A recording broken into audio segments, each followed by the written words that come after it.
Jemaat yang dikasihi Tuhan, ibadah hari ini akan menggunakan tata ibadah Kemis minggu keempat. Dan firman Tuhan dalam ibadah minggu ini akan dilayani oleh Pendeta Glorius D. Bawengan MPH, Ketua BP Majelis Kemis Jemaat Pelita. Mari kita siapkan hati dan pikiran kita untuk beribadah dengan bersaat teduh sejenak. Jemaat yang dikasihi Tuhan, mari kita berdiri dan memuji Tuhan dengan menyanyi kesukaan yang ceria, ragam KJ Pujian, bait 1 dan 2.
Ibadah ditabiskan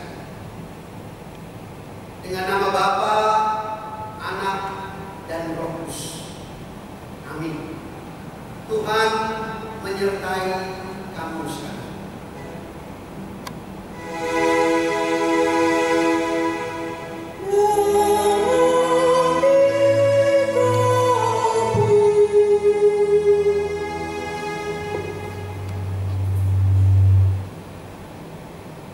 Nats pembimbing kita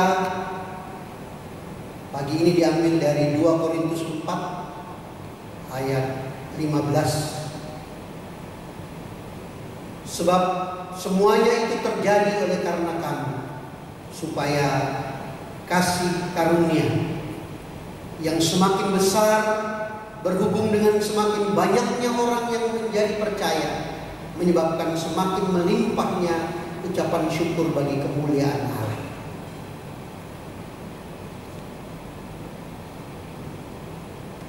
Jemaat silakan dulu. Yang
baru kita pada pagi hari ini.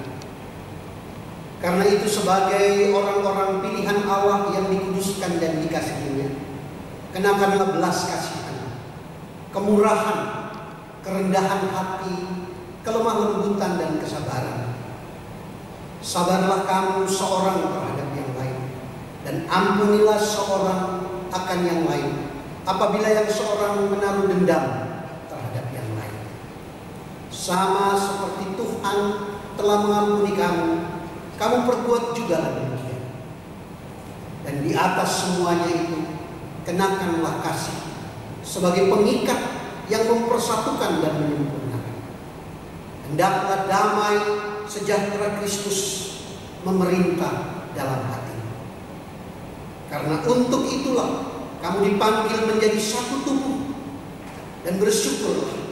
Hendaklah perkataan Kristus diam dengan segala kekayaannya di antara kamu, sehingga kamu dengan segala hikmat mengajar dan menegur seorang akan yang lain, sambil menyanyikan mazmur dan puji-pujian dan nyanyian rohani.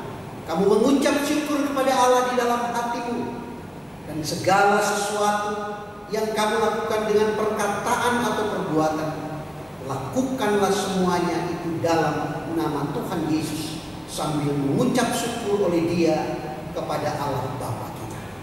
Kolose 3 ayat 12 sampai 17. Saudara, diundang berdiri dan kita bersama bergantian mengaku dosa. Jemaat yang dikasihi Tuhan, setelah kita mendengar pembacaan tata hidup baru, kenyataannya dalam hidup kita tidak dapat melaksanakan semua itu dengan sempurna. Hal itu juga dinyatakan dalam surat 1 Yohanes ayat 1 pasal 8 sampai 10. Jika kita berkata bahwa kita tidak berdosa, maka kita menipu diri kita sendiri, dan kebenaran tidak ada di dalam kita. Jika kita mengaku dosa kita, maka Ia adalah setia dan adil, sehingga Ia akan mengampuni segala dosa kita dan menyucikan kita dari segala kejahatan. Jika kita berkata bahwa kita tidak ada berbuat dosa, maka kita membuat Dia menjadi pendusta, dan firman-Nya tidak ada di dalam kita. Sebab itu mari kita merendahkan hidup kita di hadapan Tuhan dan mengaku dosa kita kepada-Nya. Ya Tuhan, Bapa kami di surga, kami mengaku dengan segenap hati bahwa kami ini adalah orang-orang berdosa yang selalu bertindak tidak sesuai dengan kehendak Tuhan. Kami sama seperti domba yang sesat, masing-masing mengikuti jalannya sendiri. Kami tidak melakukan apa yang seharusnya kami lakukan. Kami lebih suka melakukan apa yang Engkau larang.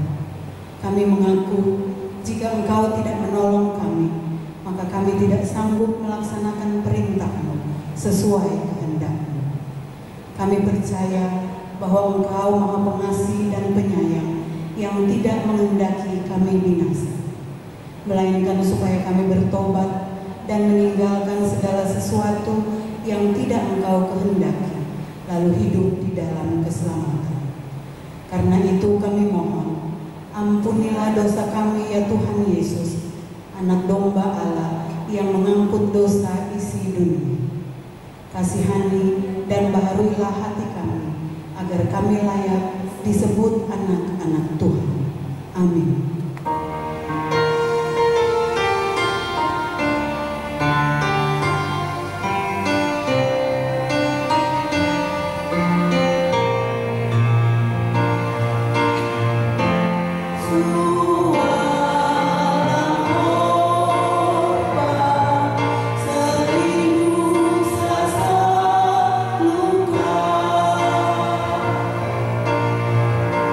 Timur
Firman Tuhan, sekalipun dosamu merah seperti kirmizi akan menjadi putih seperti salju. Sekalipun berwarna merah seperti kain kesumba akan menjadi putih seperti bulu domba.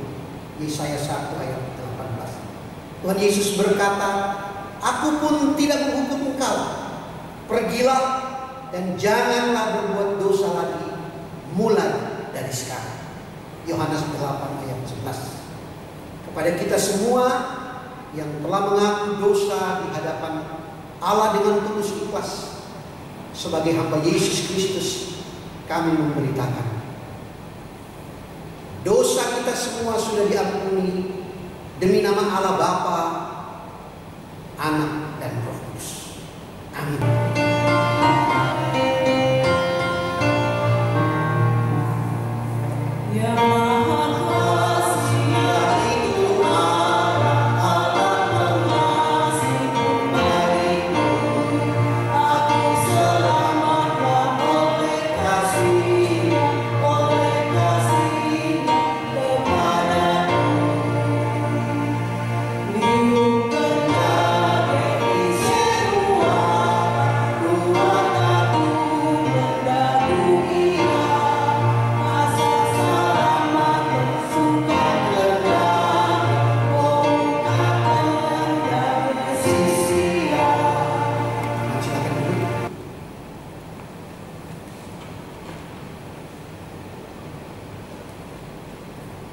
Mari saudara kita berdoa. Pada hari di mana saat ini kami merasakan nikmat kasih setiamu ya Kristus, kami bawa syukur kami. Kami persembahkan hidup kami dan kami percaya kuasamu bekerja pada bibir mulut hambamu, pikiran, jiwa, kalbu, raga, rasa dari jemaatmu untuk menerima sabda kebenaran yang hanya terjadi dalam Yesus Kristus, sabda firman kebenaran Tuhan. Amin. 2 Korintus 4 ayat 1 sampai 15. Oleh kemurahan Allah kami telah menerima pelayanan ini. Karena itu kami tidak tawar hati, tetapi kami menolak segala perbuatan tersembunyi yang memalukan. Kami tidak berlaku licik dan tidak memalsukan firman Allah. Sebaliknya kami menyatakan kebenaran, dan dengan demikian kami menyerahkan diri kami untuk dipertimbangkan oleh semua orang di hadapan Allah. Injil yang kami beritakan masih tertutup juga, maka ia tertutup untuk mereka yang akan binasa, yaitu orang-orang yang tidak percaya, yang pikirannya telah dibutakan oleh ilah zaman ini, sehingga mereka tidak melihat cahaya Injil tentang kemuliaan Kristus yang adalah gambaran Allah. Sebab bukan dari diri kami yang kami beritakan, tetapi Yesus Kristus sebagai Tuhan, dan diri kami sebagai hamba-Mu karena kehendak Yesus.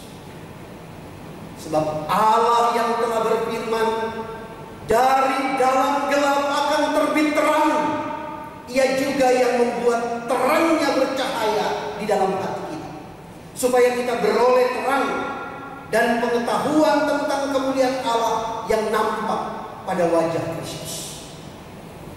Tetapi harta ini kami punyai dalam bejana tanah liat, supaya nyata bahwa kekuatan yang melimpah-limpah itu berasal dari Allah, bukan dari diri kami. Dalam segala hal kami ditindas, namun tidak terjebak. Kami habis akal, namun tidak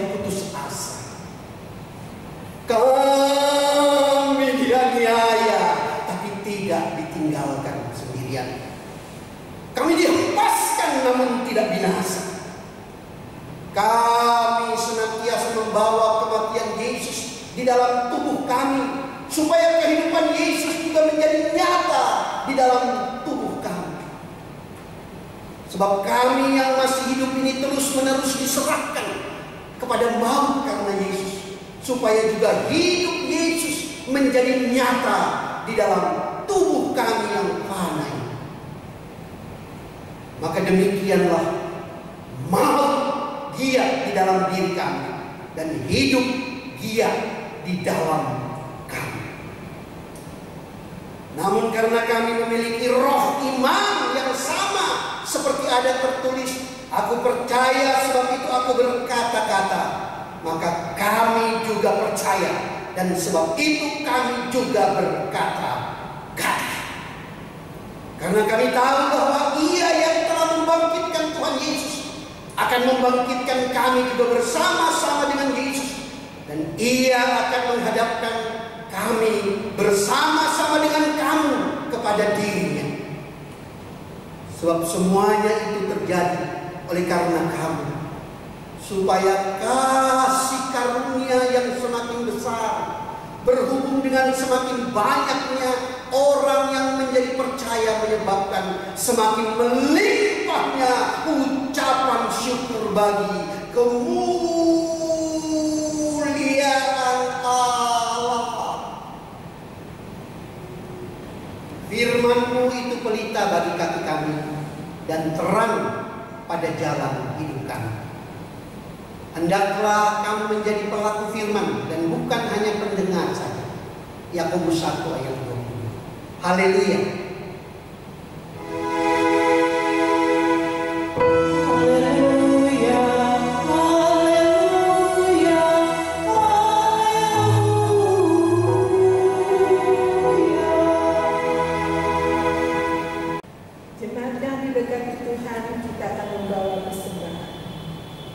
Hendaklah masing-masing memberikan menurut kerelaan hatinya, jangan dengan sedih hati atau karena paksaan, sebab Allah mengasihi orang yang memberi dengan sukacita.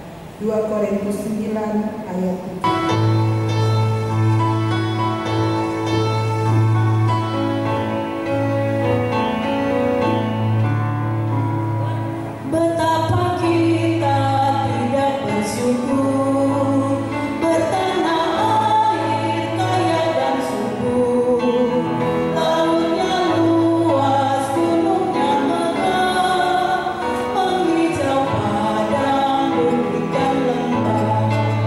Itu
sumber hidup kami bersyukur dan berterima kasih atas anugerah dan keselamatan yang senantiasa Kau berikan dalam kehidupan kami.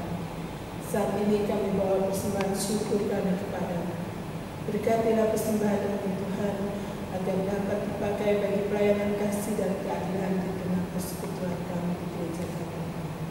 Berkati kami yang sudah memberi dalam kelebihan maupun dalam kekurangan. Berkati setiap usaha dan kerja kami. Inilah doa kami kepadamu yang kami naikkan dalam nama Tuhan Yesus, sumber berkat di dalam hidup kami. Amin.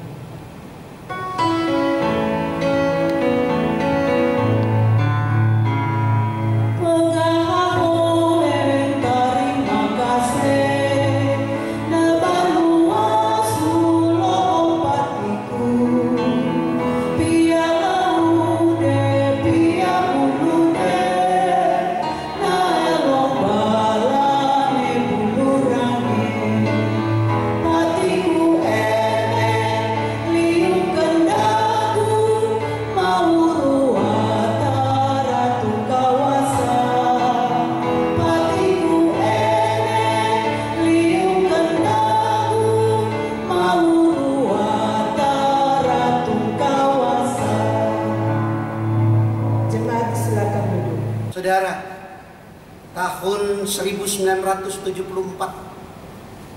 petani di Cina ketika menggali air di tanah, ia menemukan di bawah tanah patung-patung tentara terakota Cina di abad ketiga sebelum Masehi, terbuat dari tanah liat. Patung kuda, patung tentara, dan patung kereta. Tercatat saudara, 800 patung tanah liat tentara, 150 kuda kavaleri, dan 130 kereta.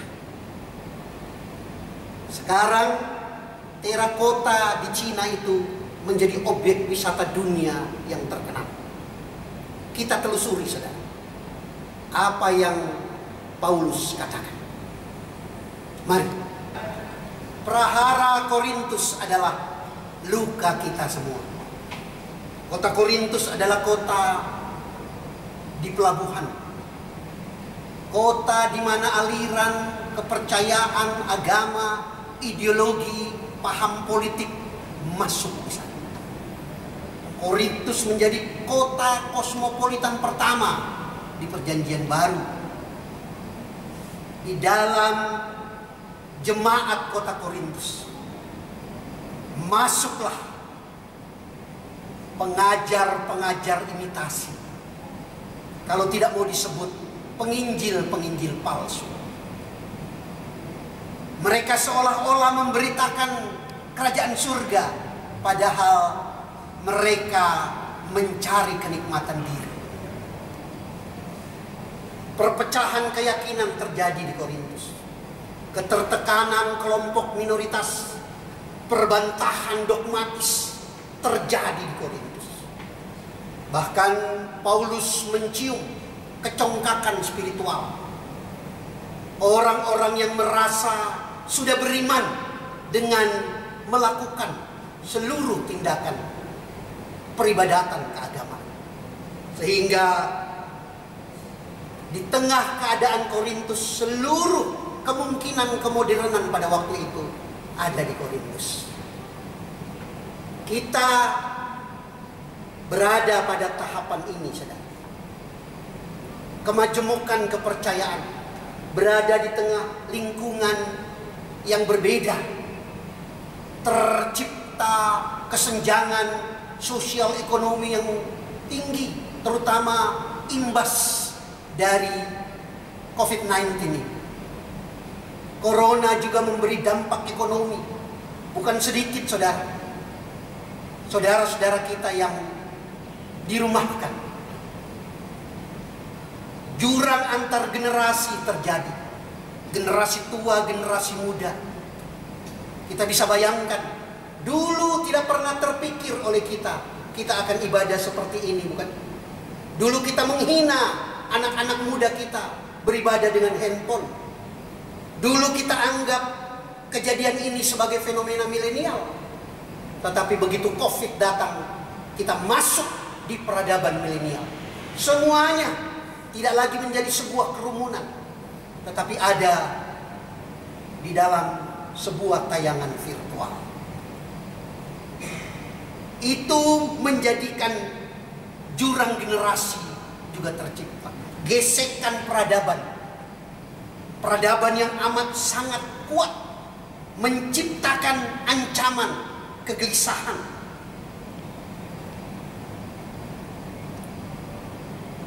Kalau kita meyakini ini semua, inilah saatnya kita masuk di era perubahan yang tidak main-main.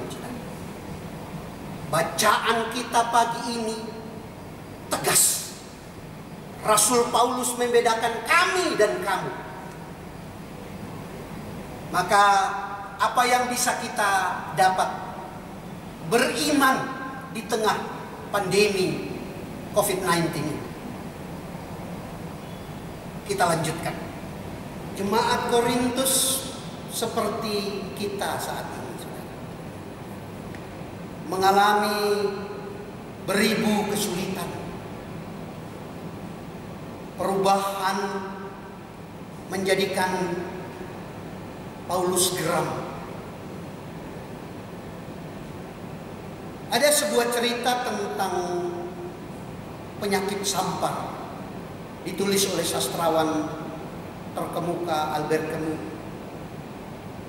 Satu kota di Perancis ditemukan satu tikus, lalu satu-satu penduduk kota orang di Perancis itu mati. Dan dokter-dokter juga kewalahan. Sampai kemudian kisah sampar ini menjadi gambaran tentang betapa absurdnya, betapa anomalinya, betapa terjungkirnya tatanan kehidupan. Kita, saudara, merasakan betapa kekuatan-kekuatan seperti COVID-19 ini tidak akan sama sekali hilang, akan terus ada. Bahkan kita harus terbiasa sekarang dengan kebiasaan-kebiasaan baru.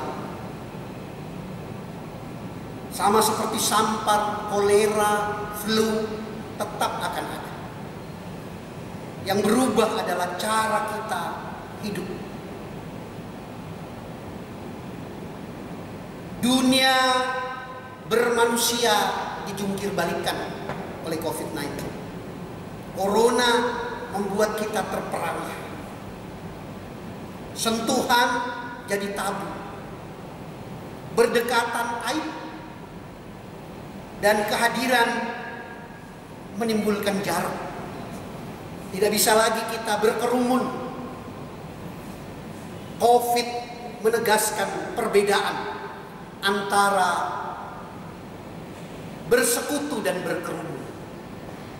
Kalau berkerumun itu sekedar mau berkumpul, tetapi bersekutu adalah hadir bersama dan saling menguatkan. Ini yang juga kita rasakan sekarang, saudara. Kita yang terbiasa bersentuhan, kita yang terbiasa berdekatan, kita yang terbiasa hadir bersama, sekarang harus mempertimbangkan itu. COVID-19 menyerang kebiasaan kita. Karena kebiasaan, saudara-saudara, kebiasaan sudah berubah menjadi tradisi.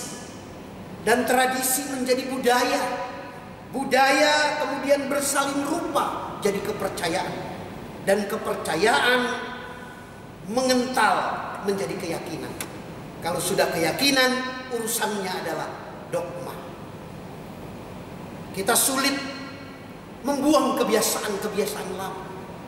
Padahal COVID-19 mau mengatakan kepada kita untuk melakukan sesuatu yang berbeda, dengan inti tetap dalam persekutuan. Jika iman sudah dibentuk dari kebiasaan, maka kita tinggal menunggu kematian persekutuan.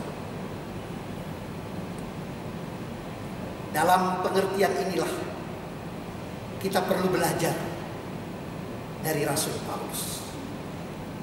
Mari kita belajar. Kalau kebiasaan sudah jadi iman, maka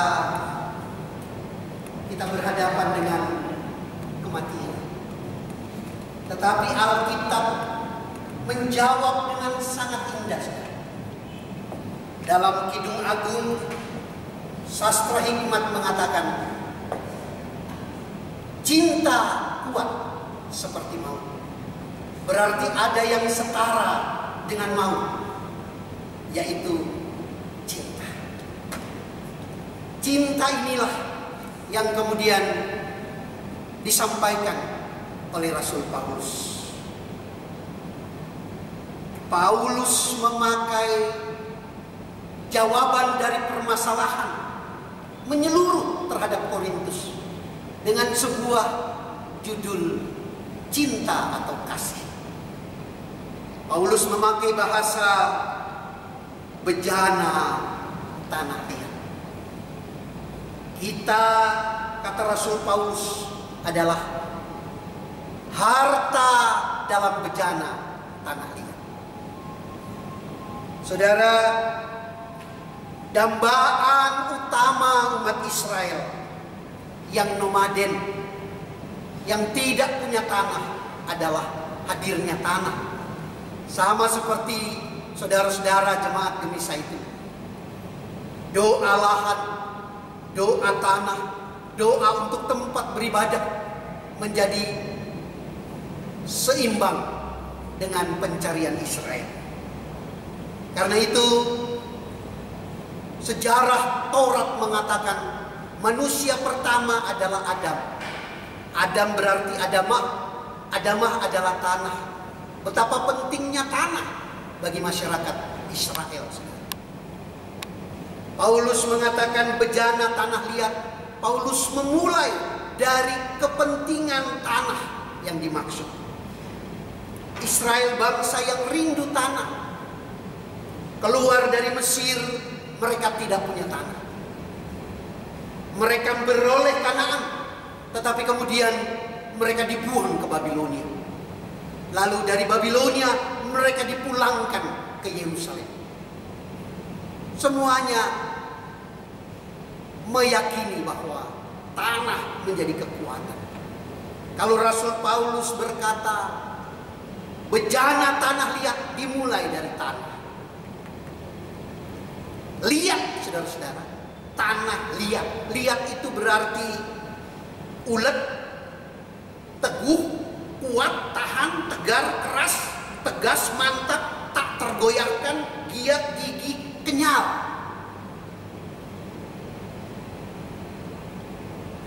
Tanah liat adalah sebuah kepentingan yang paling kuat. Kalau kita bicara tadi, saudara lihat terakota di Tiongkok tahun 1974 ditemukan patung-patung tanah liat yang menjadi objek wisata. Nanti saudara bisa lihat gambarnya. Ini gambarnya. Nah, di sana saudara tahu betapa kuatnya produk tanah liat. Tanah berasal dari gumpalan debu, dibakar menjadi bejana. Sesuatu yang lembek, yang kemudian ditempa dan ditempa. COVID-19 ini, apapun di dunia ini adalah cara Tuhan untuk menempa kita menjadi bejana tanah liat yang tangguh. Dari yang lembek, dari yang halus, diolah, dianyam oleh Tuhan menjadi kekuatan perkasa bejana. Saudara dan saya adalah bejana itu. yang tidak sembarang, dibuat oleh tukang periuk yang paham, dan tukang periuk itu adalah Tuhan. Maka saudara, kita berharga di mata Tuhan. COVID-19, imbas ekonomi, bantaian kesejahteraan, kecukupan yang menurun, Tuhan adalah jaminan hidup saudara dan saya. Sebab kita berharga di mata Tuhan. Caranya seperti apa? Kita tidak perlu tahu. Kita hanya perlu meyakini Tuhan hadir di keadaan ini. Dan saudara harus katakan amin. Mari angkat tangan saudara dan katakan, Tuhan beri kekuatan untuk saya. Tuhan beri kekuatan untuk saya. Percaya saudara, kesulitan tidak akan sentuh kita. Betul kita mengalami kesakitan, penderitaan, tetapi tidak akan pernah mengecewakan. Sebab tidak ada satupun yang bisa memisahkan kita dengan kasih Kristus. Saudara berada dalam bejana tanah liat Allah. Menjadi bejana tanah liat, saudara, berarti harus indah, berdampak, dan kuat. Hidup indah seperti yang dikatakan dalam kitab Yosua pasal 1 ayat 9. Saya bacakan. Bukankah telah kuperintahkan kepadamu, kuatkan dan teguhkanlah hatimu. Janganlah kecut dan tawar hati, sebab Tuhan Allahmu menyertai engkau kemanapun engkau pergi. Jika kita adalah bejana tanah liat, kita harus indah, karena kita dibentuk oleh Tuhan. Dan kalau kita indah, keindahan kita bukan elok rupa, bukan cantik paras, bukan.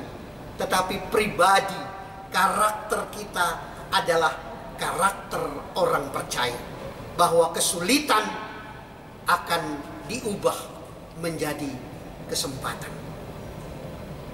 Derita apapun akan menjadi sebuah sukacita. Karena keindahan kita. Hidup berdampak adalah kita memiliki dampak bagi sesama.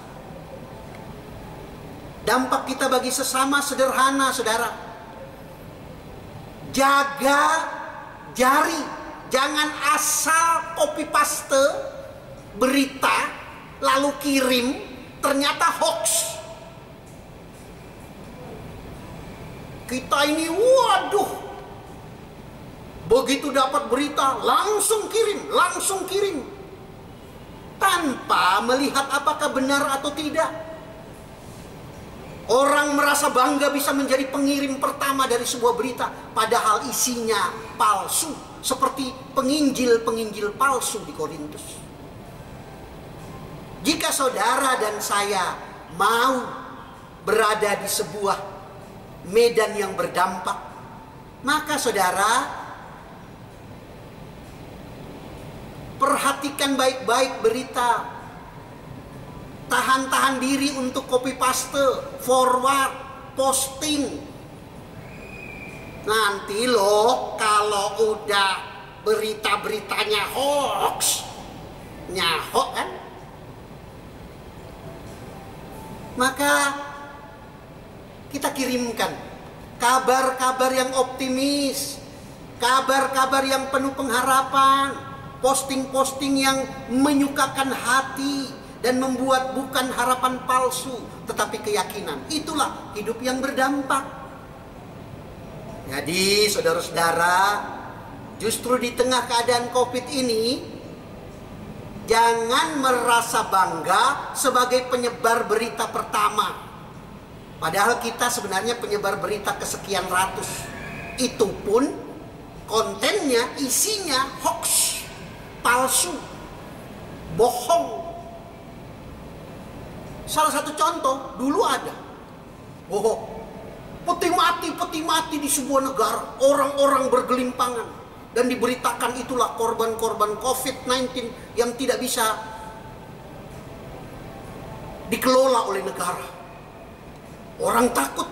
Ternyata itu adalah foto-foto postingan pasca perang negara itu. Harimau-harimau disebar supaya orang tidak keluar. Padahal itu adalah kenyataan yang berbeda. Ini kalau kita mau berdampak, kita harus memperhatikan. Tidak asal copy paste, tidak asal kirim, tidak dengan makam puji mau dianggap kita penyebar berita. Jangan, saudara. Berdampak berarti seluruh postingan berita copy paste kita menjadikan kekuatan dalam arti yang sebenarnya. Ada berita juga tentang katanya virus corona itu bisa mati dengan apa yang dilakukan oleh orang-orang Vietnam. Waduh, virus corona tidak pernah akan mati, saudara. Bahwa teh dan jeruk itu bisa menjadi kekebalan tubuh, ya. Tetapi untuk mematikan corona, tidak. Corona tidak pernah akan mati. Kitalah yang kemudian harus mengelola tubuh kita dengan pikiran sederhana. Pikiran bahagia, cuci tangan, jaga jarak, mandi setiap habis bepergian, dan mulai menjaga etika batuk di muka umum. Tadi warta jemaat mengingatkan kita semua untuk hidup seperti itu. Inilah yang disebut hidup yang berdampak. Efesus 4 ayat 32 berkata, tetapi hendaklah kamu ramah seorang terhadap yang lain, penuh kasih mesra dan saling mengampuni, sebagaimana Allah di dalam Kristus telah mengampuni kamu. Keramah tamahan kita berarti kita membuat peradaban penguatan. Yang terakhir adalah kalau kita kuat, kita menjadi kuat hadapi COVID-19. Yohanes 16 ayat 33. Semuanya itu kukatakan kepadamu supaya kamu beroleh damai sejahtera dalam aku. Dalam dunia kamu menderita penganiayaan, tetapi kuatkanlah hatimu, aku telah mengalahkan dunia. Karena itu saudara, hidup saudara dan saya tak akan beranjak, sebab tidak akan yang bisa mengubah apapun dalam hidup kita kalau kita bersama Kristus. Tak ada satupun yang sanggup ubah kita dengan Kristus.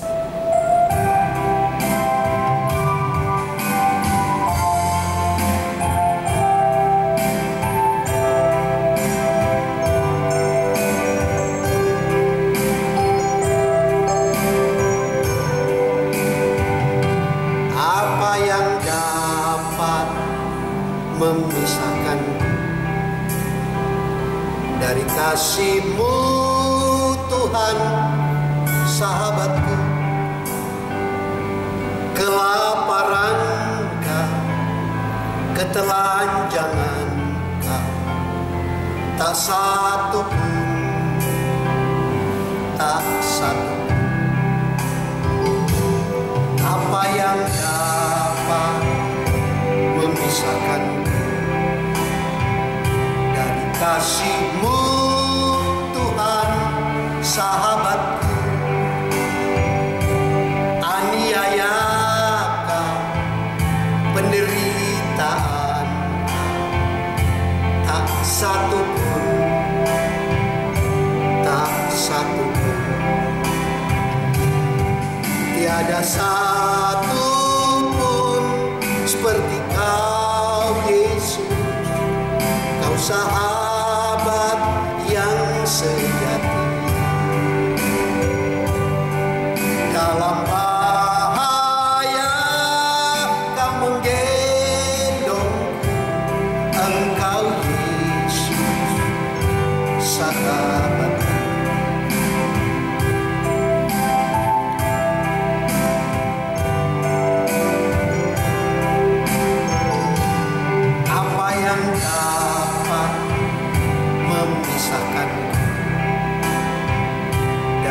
kasih-Mu Tuhan, sahabatku,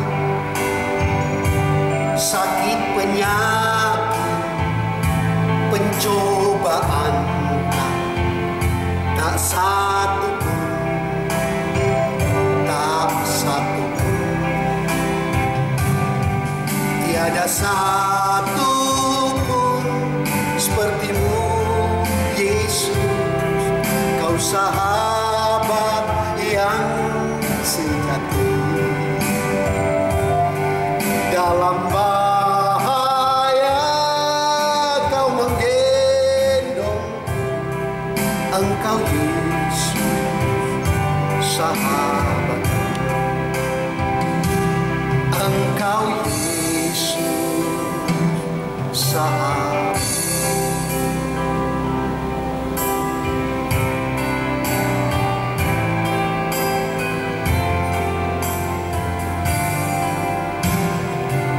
Berdiri kita bersama mengucapkan pengakuan iman Rasul. Aku percaya kepada Allah Bapa yang Maha Kuasa, Khalik langit dan bumi, dan kepada Yesus Kristus Anaknya yang tunggal Tuhan kita, yang dikandung dari Roh Kudus, lahir dari anak darah Maria, yang menderita di bawah pemerintahan Pontius Pilatus, disalibkan, mati dan dikuburkan, turun ke dalam kerajaan maut. Pada hari yang ketiga bangkit pula dari antara orang mati, naik ke surga, duduk di sebelah kanan Allah Bapa yang Maha Kuasa, dan akan datang dari sana untuk menghakimi orang yang hidup dan yang mati. Aku percaya kepada Roh Kudus, gereja yang kudus dan am, persekutuan orang kudus, pengampunan dosa, kebangkitan daging, dan hidup yang kekal. Amin.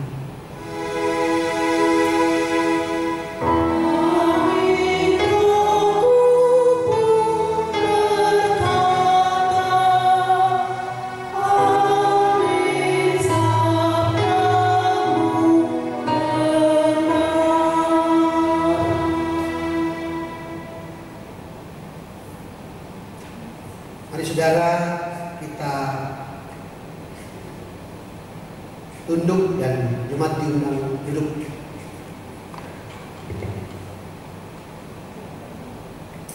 Kita berdoa. Bapa, ke dalam tangan-Mu kami bawa hidup kami dalam syukur. Kami percaya Tuhan hadir bagi seluruh jemaat Gemis secara sinodal, di resort-resort, di jemaat-jemaat, di resort Indonesia bagian Barat. Allah juga datang bagi jemaat Gemis Zaitun dalam tiap program pelayanan yang berjalan. Kami percaya kuasa Tuhan berlaku bagi pengurusan status tanah dan gedung gereja Keramat. Allah yang memiliki jalan sempurna membentangkan jalan-jalan terbaik untuk kami. Kami bawa saudara-saudara kami, anggota jemaat dan simpatisan yang saat ini bersama-sama mengikuti ibadah. Tuhan, kasih setia-Mu hadir menuntun kehidupan seluruh jemaat dan simpatisan. Kami bawa saudara-saudara kami di tengah pekerjaan dan usaha masing-masing, baik yang bekerja di rumah, di tengah perjalanan, atau di kantor, di tempat tugas masing-masing. Kami percaya Allah adalah kekuatan kami. Bagi saudara-saudara kami pada pekan ini, keluarga Robi Jakobus, Ibu Joyce Susana Patiasina, keluarga Kawinian Melon 3, keluarga Prasetyo Kindangin, keluarga Kantole Robimbang, Ibu Yeni Triani Putri, semuanya kami percaya kasih karunia Allah hadir di dalamnya. Kami juga percaya Tuhan datang bagi saudara-saudara kami yang berulang tahun, baik kelahiran maupun pernikahan. Penatua Yosef Musa pada tanggal 20 Mei, adik Agasti Kakendage pada tanggal 20 Mei, Bapak Yusar Haryanja pada 23 Mei adik Dave Yehuda Kauntor, 23 Mei Dr. James Towoliu, 24 Mei. Ke dalam kasih setiamu juga kami bawa saudara-saudara kami ini dalam kemurahan, kasih setia, dan kebenaran. Saudara-saudara kami yang akan berulang tahun juga kami bawa dalam kasih setiamu. Doktoria Kenneth Hanuk pada tanggal 27 Mei, Pir D. Sasela tanggal 27 Mei, Immanuel Rai Sasela tanggal 28 Mei, Get Tomodok tanggal 28 Mei, Kesia O. Kauntor 28 Mei, dan Venka Stella Musa pada tanggal 29 Mei. Allah menjadi kekuatan hidup bagi segala syukur dan kasih setia. Kami berterima kasih, hormat kemuliaan bagi Tuhan karena persembahan anggota jemaat, baik berupa persembahan persepuluhan, persembahan syukur, persembahan pembangunan, persembahan tetap bulanan, dan lain-lain. Tidak ada yang lebih berharga dari berkat kasih setiamu ya Tuhan bagi kami semua. Kami bawa jemaat kami yang ada dalam sakit di rumah maupun di rumah-rumah. Bapak Justin Gagana pasca operasi, Bapak Henry Sasela dalam pemulihan, saudara-saudara kami yang mengalami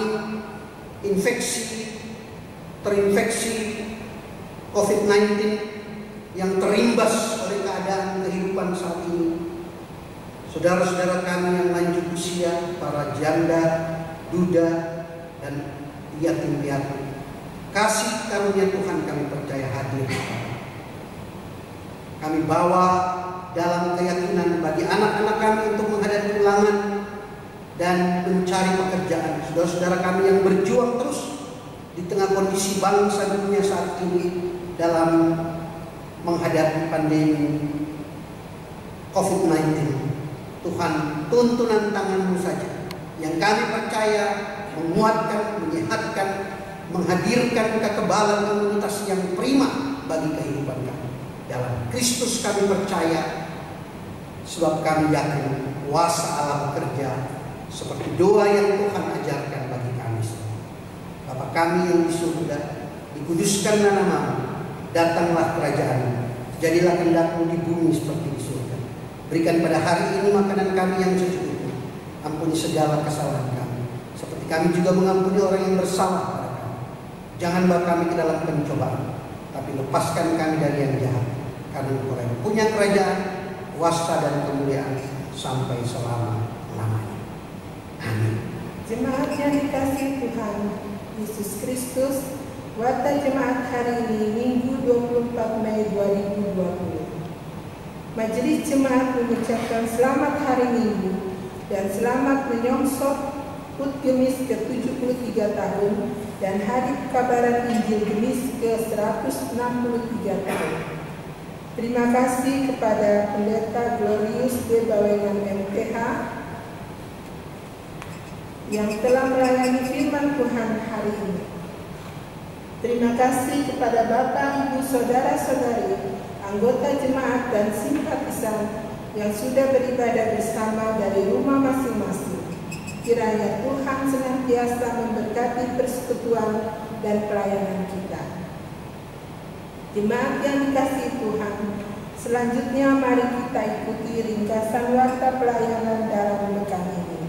1. Ibadah pembukaan HUT Gemis ke-73 tahun dan Hari Pekabaran Injil Gemis ke-163 tahun akan dilaksanakan pada hari Senin 25 Mei 2020 pukul 18.00 atau jam 6 sore melalui tayangan YouTube secara langsung. Akan dilayani oleh Badan Pengurus Majelis Gemis Resort Imbar. Kedua, ibadah Hari Keturunan Roh Kudus atau Pentakosta akan diadakan pada hari Minggu 31 Mei 2020 jam 10 pagi melalui tayangan YouTube. akan dilayani oleh Pendeta Iriani Misawe, MTH. Pendaftaran kelas katekisasi. Akan dibuka kelas katekisasi tahun pelayanan 2020-2021 yang rencananya akan dimulai pada pertengahan Juni 2020. Bagi keluarga yang mempunyai anak-anak remaja, silakan untuk mendaftarkannya dengan mengirim fotokopi surat baptis, akte kelahiran melalui HP ke Wakil Sekretaris Jemaat Penatua Ipon Kawenyan Molekude. Peneguhan akan dilaksanakan dalam Minggu Prapaskah ke-7 tahun 2021. Dalam rangka merayakan HUT Gemis ke-73 tahun dan Hari Pekabaran Injil Gemis ke-163 tahun, maka Badan Pengurus Resort Indonesia Bagian Barat menerbitkan renungan Kadedemahe edisi khusus HUT Gemis dan HUT HPI mulai tanggal 25 Mei 2020 sampai dengan tanggal 13 Juni 2020. Kiranya Bapak Ibu anggota jemaat dapat membacanya melalui renungan yang akan dikirimkan melalui handphone masing-masing. Dengan kerendahan hati dan tanpa mengurangi rasa persaudaraan kita dalam kasih Tuhan Yesus Kristus, mari bersama untuk tetap menjaga kesehatan kita dengan mencuci tangan sesering mungkin, menggunakan masker untuk kita semua tanpa terkecuali apabila sedang keluar rumah, dan mengurangi kontak langsung dengan banyak orang di tengah merebaknya pandemi virus COVID-19. Demikian ringkasan warta jemaat hari ini. Tuhan memberkati. Bapak Ibu jemaat yang diberkati Tuhan, diundang berdiri kita nyanyikan nyanyian penutup mengakhiri ibadah ini, tak pernah Tuhan janji.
Kembalilah dalam damai sejahtera dan terimalah berkat Tuhan. Anugerah Tuhan Yesus Kristus dan kasih Allah Bapa dan persekutuan dengan Roh Kudus menyertai kamu sekalian.